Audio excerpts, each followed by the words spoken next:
wachalim gawamono mulwani aisa no lupio ringin mikokola umuseven we mwene wachalim.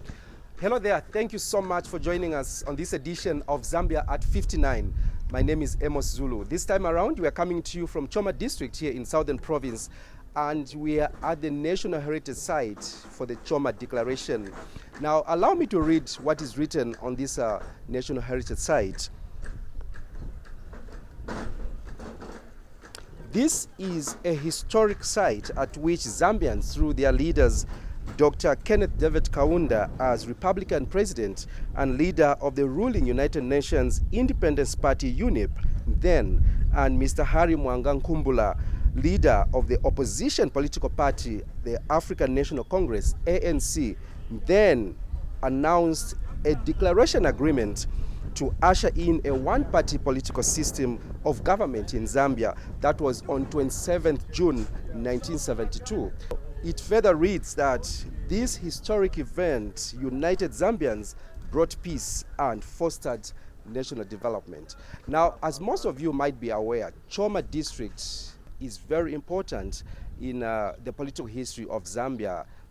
It played a key role because this is a place where political figures, notable figures in the political history of Zambia come from. People like Vernon Mwanga, the later Elijah Mudenda, as well as Harry Mwanga Nkumbula, and many others come from. And to help us understand the rich history of Choma in as far as Zambia's political history, as well as Zambia gaining independence is concerned, I talked to Mr. Benson Hakola, who is a freedom fighter and also the chairperson for the Choma District Freedom Fighters Association. During our liberation or struggle in Zambia, I was 22 years old before independence. So at the moment, during that time, we fought for independence in order to achieve for this country to be as it is now. Therefore,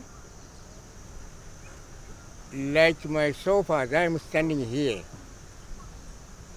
surely I was arrested, sentenced for 4 months imprisonment in Mazabuga district. And after serving my 4 months imprisonment, I never surrendered. I continued until I was really attacked with many people. You can even imagine where I was knifed, even here. So that's why I am really very happy God is still loving me to be around here. As you have seen me standing before you. During that time, surely this part of Southern Province, where is the politics started? Who started the politics? Is Mr. Harry Mwanga Nkumbula and Mbigusita Rwaniga. While Mr. Harry Mwanga Nkumbula, after he was transferred from Navoye Secondary, before it came to secondary school, it was a Navoye school, Yellow E, which is Ministry Local Education Authority. When he moved from Navoye in Kafue, then he was transferred to Kanchindu, Sinazongwe. After there, he was transferred to Masuku Methodist School. In 1958, I mean 1938, when he started politics here in Choma. After started the politics, then he left education to be a teacher. He just moved to politics system. From there, he organized Loyal Highness Chiefs kingdoms in the southern province. He met those people. He went to Chief Yongo in Monze district where Samula Momba is. He set a place where to meet all the chiefs and the other members of the party, ANCI, which is known as the African National Congress. Then Lobson Nabuliato, he was a party general secretary for that time. From that end, people gathered there. They collected cattle, goats, chickens, and money. They add together to get money for them to go to England to seek the permission from Queen Elizabeth so that they can go ahead on politics. Then Zugas, that man who died some time back, the man who assisted people of Zambia to sell what they donated, like cattle and other things, to Susman Brothers family. They bought. That is the place where you had Zambezi ranches, where it came from. So that is the money they use. Bigustaruaniga, Harimwanga Nkumbula, Kenneth Dogatagaunda, go to England to search for the permission to get an independence here in Zambia. From there, apart from that, where Mr. Gaunda was anointed to be a party secretary at Samuria Momba, moved Lobson Nabuliat to take the place of Lobson Nabuliat. That is the Samuria Momba in Monze. So coming to Choma declaration, it means where people, they came together. Choma declaration, it means where that is a place where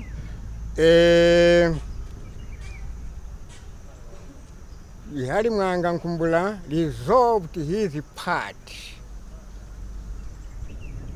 and surrender his people to to Dr. Gaunda. That word you are using and you hear from this time, one Zambia, one nation, it started at Gaunda Square that time. Tuli jisi jomwe tuli bantu bomwe. That place. That is the philosophy of Zambia, equal to human life. Ibu hibana buntu susu. That is the place where Ibu hibana buntu susu came from. By this time, I'm advising you younger people to learn what we have fought. Don't be divided. You are one people, one land, or one Zambia, one nation. Don't be divided. Don't talk to each other.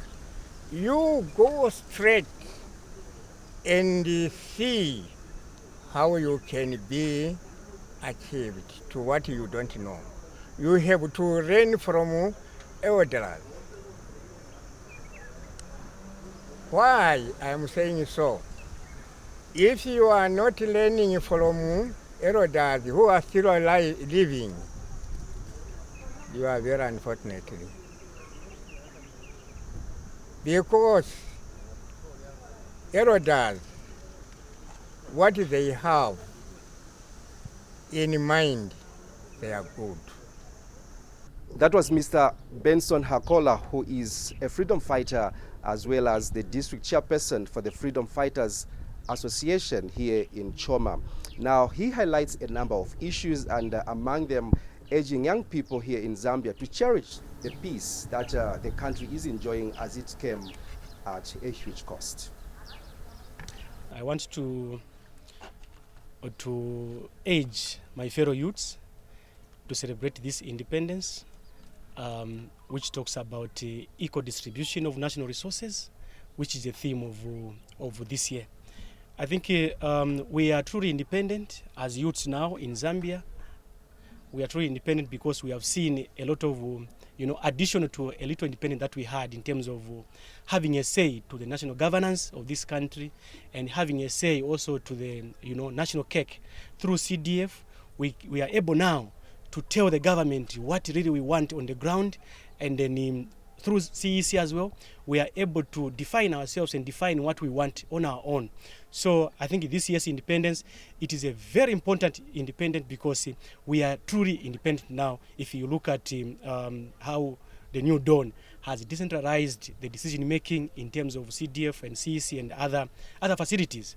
I think as youths, we should do, this is a time to reflect also on the One Zambia, One Nation motto, which our forefathers, when you talk of Kaunda, KK, the founding father, when you talk of Simon Mwansaka Pwepwe, Hari Mwanga Nkumbura, and many more fought for in 1964 when we gained independence. So as Zambians, I think as Zambian youths, we should be looking at the future where there will be total inclusiveness even than it is now, and the total togetherness than it is now, and to embrace and live truly to the motto of One Zambia, One Nation as a country.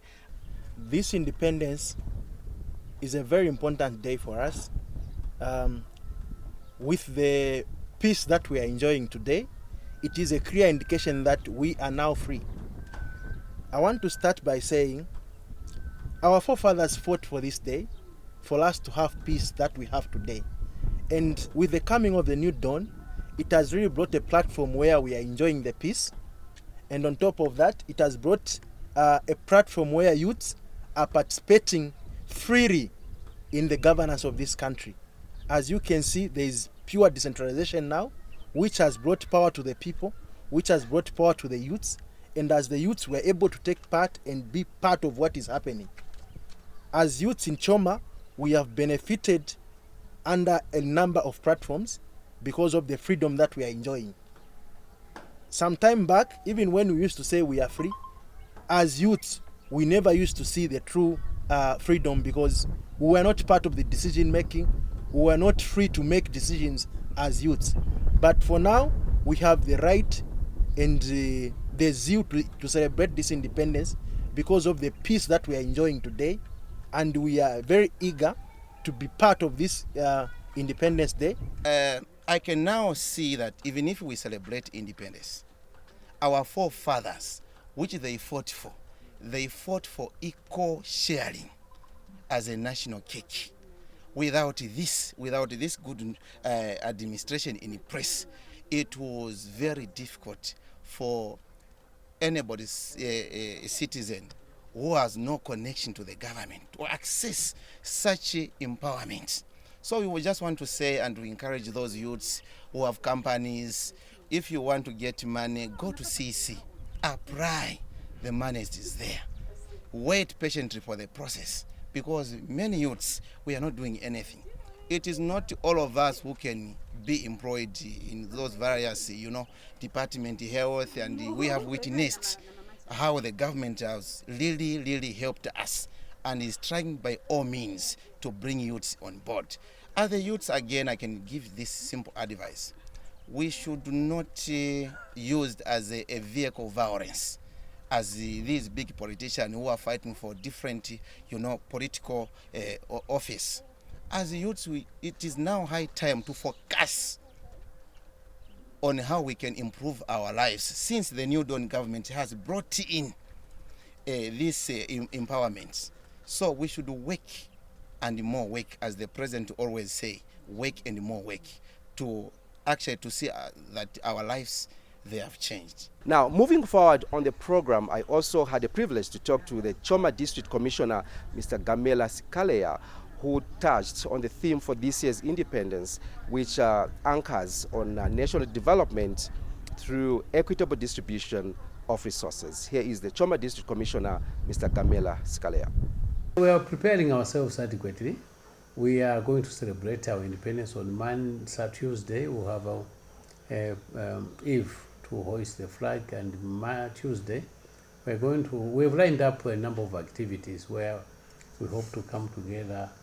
We will do a number of activities so that at least people, and speeches, so that at least our people appreciate. This time around, we will put a slot for freedom fighters, so that our people now begin to realize and understand where we came from and what where we are, and possibly what we intend, what future might hold for everyone. If you look at government now, I'll put two examples.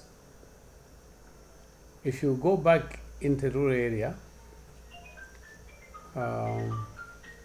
government has put FISIP to help those that may not be able to buy inputs. But those that are able to buy inputs, they'll find their way to buy. So the more reason why we want to assist these people is we don't want to leave anyone behind. Now, the other example I might cite is, if you look at CDF, the CDF now is a game changer. What is happening is that CDF goes equal amount of CDF goes across the country. And in the councils, they also look at needy areas across their constituencies, if you like. So, which means that people are able to decide what is their biggest problem and how they can resolve.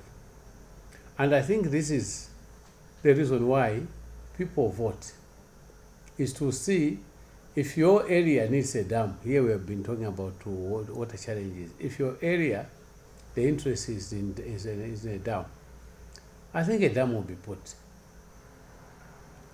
CDF is here to stay.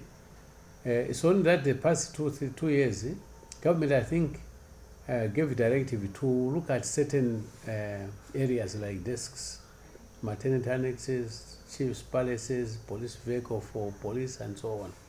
But once we've done this, I think we'll be moving on to look at other areas that we think will be of great importance. I will cite an example. Right now we've got people talk about school, early childhood up to tertiary, if you like. But once we are done with the structures, I think we have to look at what is it that our youths must have. Maybe we have to start looking at a multi-sports facility, so that at least we can attract as many of our youths as possible through talent. You know, when you go to developed world, I think most of the areas that attract most of our people in terms of job creation are those that are not government, but things that have to do with the talent. Because imagine if we have a multi-sports facility here, it means that we are going to hire coaches, We are going to hire sports psychologists, sports sociologists, coaches, doctors, and the like, watchmen. So that is a source of employment. But right now we are still looking at this formal line where we're talking about schools and so on. But I think it will come to pass. So the next move for me is to look at what is it that we can do to get a lot of our youth be active in one way or the other. As we draw closer to the end of the program, here is Mr. Benson Hakola as he drives down memory lane, remembering some of the songs that young people by then, him and his peers, used to sing for the fight of Zambia's independence. Mr. Hakola by then was about 22 years and he's now 80. Here is a song by Mr. Benson Hakola. Tulaimba wani Zambia wani nation yamba wuti tuli bana ba Zambia tonse. Tulaimba wani Zambia wani nation yamba wuti tuli bana ba Zambia tonse. Tulamba wani Zambia wani nation twamba wuti tuli bana ba Zambia tonse. That's all we could package on this edition of Zambia at 59. We're here in Choma and specifically at the National Heritage Site for the Choma Declaration. My name is Amos Zulu, and on behalf of everyone involved in this production, happy Independence Zambia. Bye-bye.